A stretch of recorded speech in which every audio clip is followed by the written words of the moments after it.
Election येतं आहे, तर सगळ्यांनी आपलं आपलं मत जे आहे, हे देशाने आपल्याला अधिकार दिलेला आहे, तो मत आपण सगळ्यांनी द्या.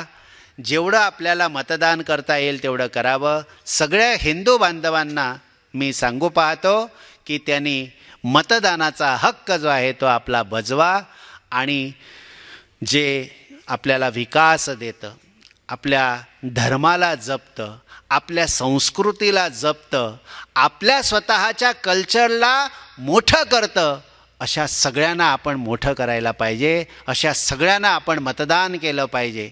आपण पाहिलं पाहिजे की मी माझ्या देशाला मोठं करतो का, मी माझ्या धर्माला मोठं करतो का, मी माझ्या संस्कृतीला मोठं करतो का, अशा जागी आपण मतदान करायला पाहिजे. त्याचं कारण हे आहे की मी आमच्या देशामध्ये चांगली जर समजा पिढी घडवू पाहतो, तर ती पिढी या देशानेच उभी करायची आहे. म्हणजे आम्ही सगळ्यांनी ती उभी करायची आहे. तर येत्या 7 तारीखला मतदान आहे आपल्या गोव्यामध्ये.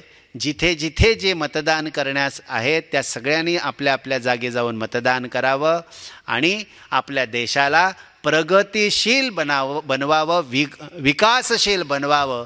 हे आपण सगळ्यांनी मिळून सगळ्यांनी करूया.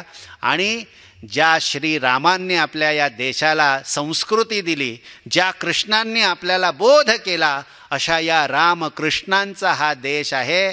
अशा रामकृष्णांचाच हा देश राहण्यासाठी आपण सगळ्यांनी प्रयत्न करूया आणि आपल्या या देशामध्ये असलेलं मतदान करूया.